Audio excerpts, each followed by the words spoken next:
Hi everyone, my name is Candice Longoria. I'm a PhD student at the Rutgers University Department of Kinesiology and Applied Physiology in the graduate program.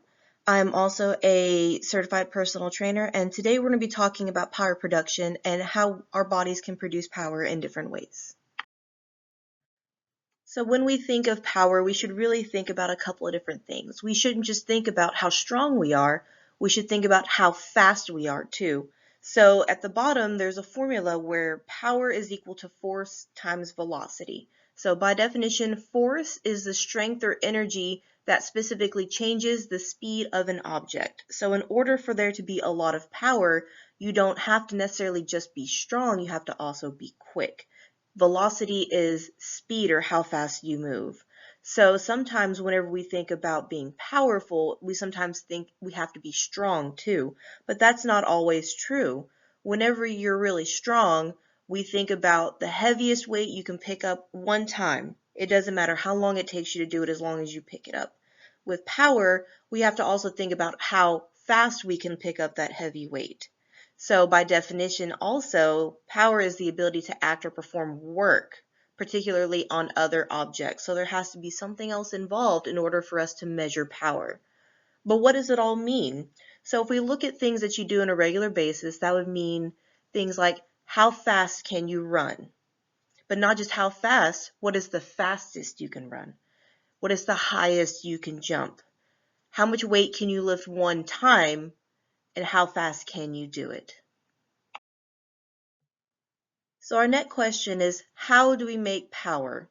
How do we produce power in our bodies? And so we can actually teach our bodies to make more power by training our muscles. And we can do that really in not just one, but two different ways. So one way is, of course, we lift heavy weights, we get really strong, we make our muscles bigger. And bigger and stronger muscles can produce more power because we have more strength. However, there's also a part of your brain that has to get stronger too, and it has to get trained. And we call that a neuromuscular adaptation, or teaching our brain to do the same thing over and over again. And when our brain gets stronger and better at exercise, we can make more power because our brain knows how to do it better and faster every time we practice. In the last slide, I mentioned that our muscles are really important for producing power. And so here's a picture that I'm going to kind of walk you through describing the muscle parts and how we go from a whole muscle all the way down to the tiniest parts that help us move to make power. So at the very top, there's a number 1, and that's where we're going to start. So number 1 is just looking at our whole muscle. So our body is covered in muscles. Everywhere in your body there are muscles. In your head, and in your feet, and in your hands, and your arms, and your legs. And so you can look anywhere in your body and you'll see that there's a muscle there underneath your skin. So going to number 2, our muscles are made of a bunch of parts called muscle fibers. And when you add them all together, when you have a whole bunch of muscle fibers, they make our muscles. And depending on how big your fibers are and how many fibers you have, and you add them all together, our muscles get bigger as we increase that number. So then in our bundle of muscle fibers, we go to number 3, which is a single muscle fiber. One muscle fiber comes together in a whole bunch of groups to make bundles of muscle fibers. So in this single muscle fiber, we go to number 4, which is a single sarcomere. And so with number 4, we break our muscle fiber down even more into a single sarcomere. And a sarcomere is the basic functional unit of a muscle. So all of our muscles in the tiniest parts are single sarcomeres. And so then we look at number 5. And number 5 showed us what a single sarcomere looks like. So in that single unit, there are a couple of different parts that help our muscles contract or move. And so you see that there are what look like little rubber bands being stretched. And that's kind of what our muscles do. Our muscles stretch and then they slide across each other, making our muscles longer and shorter whenever we do things like lift heavy weights or jump really high. So now we know about our muscles and what they're made of and how they kind of move back and forth, and we talked about how they got longer and shorter and then how they kind of slide past each other like little rubber bands at the tiniest part. So why is this important? So this movement, or the sliding and getting the muscles longer and shorter, is called a contraction. And our contraction is how our muscles move, which allows us to do things like jump and run and lift heavy things. So when our muscles get longer or shorter, we can produce power. But remember, power isn't just doing it, we have to do it with some kind of speed, or how fast or slow we do it. So there are two parts of muscle contraction. There's the concentric movement, where our muscles get shorter, and so everything kind of slides and squishes together, and whenever you flex your arm, that's why your arm gets so big whenever you flex it, is because everything is squished up so close together that it makes our muscles get very big and squished together. But the other part of the movement is whenever we let our arm go out and we relax. That's called our eccentric, and our muscles get longer. So instead of being all bunched up in a little bitty group, they get to spread out. And whenever you get to spread those muscles out, they look very long and they look very thin, but they're all still there. The muscles never go away no matter what you do.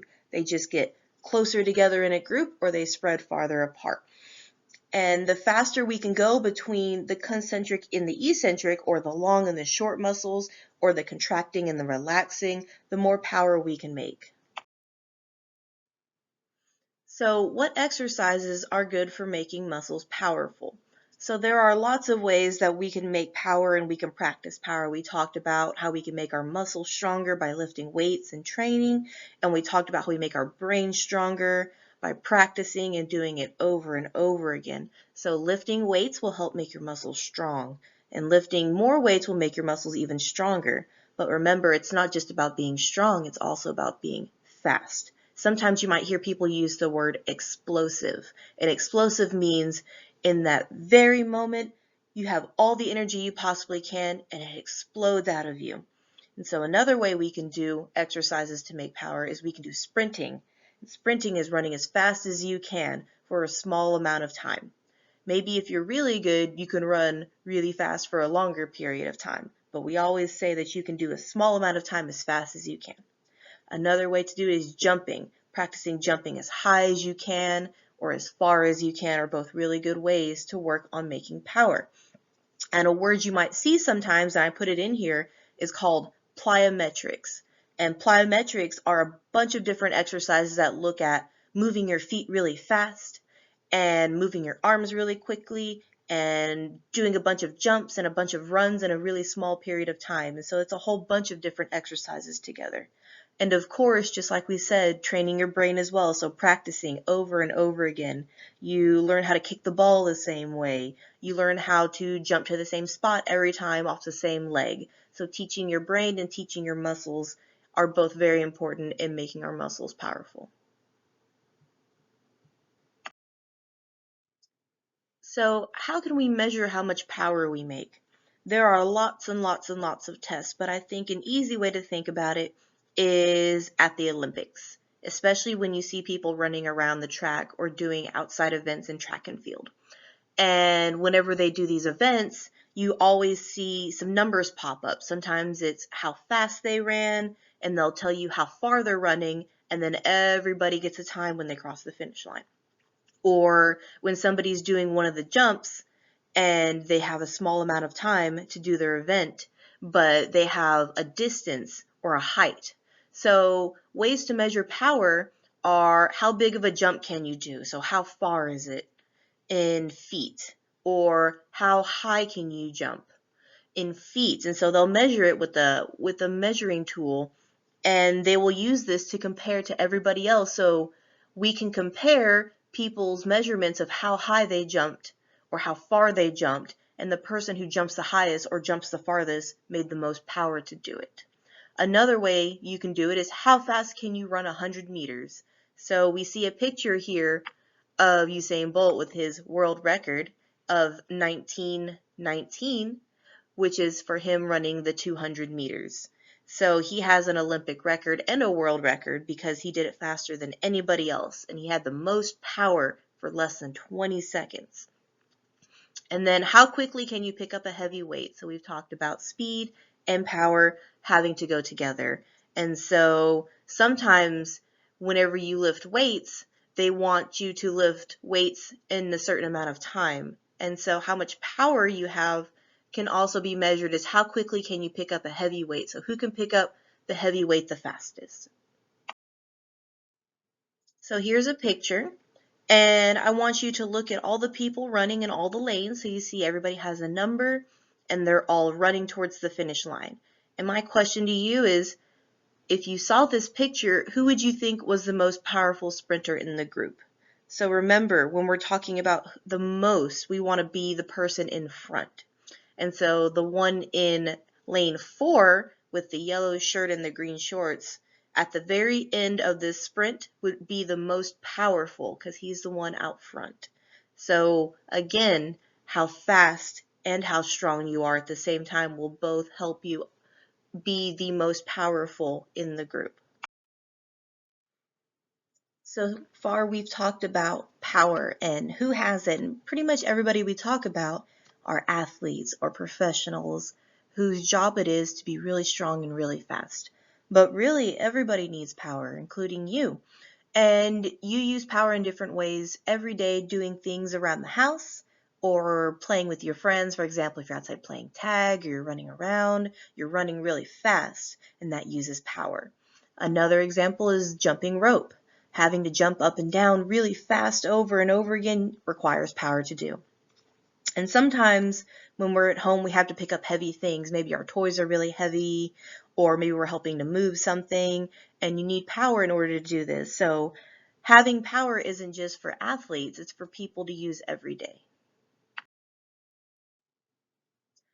I've attached some links to some videos to help you work on exercising and being active and working on your power at home. And so there are 3 different videos or links. One is for sprints, so running really fast. There's a whole bunch of different things you can do running outside on the sidewalk or running in your backyard or playing with your family. There's some jumping videos, so we talked about those plyometrics and moving your arms and your feet and your body really fast. There's a whole bunch of videos for that one and different things you can do. And then if you want to do a whole bunch of ideas for making your muscles stronger, there's the last one at the bottom, which are just some ideas and examples that you can go outside and do and work on staying really strong. I hope you learned something about power from this PowerPoint.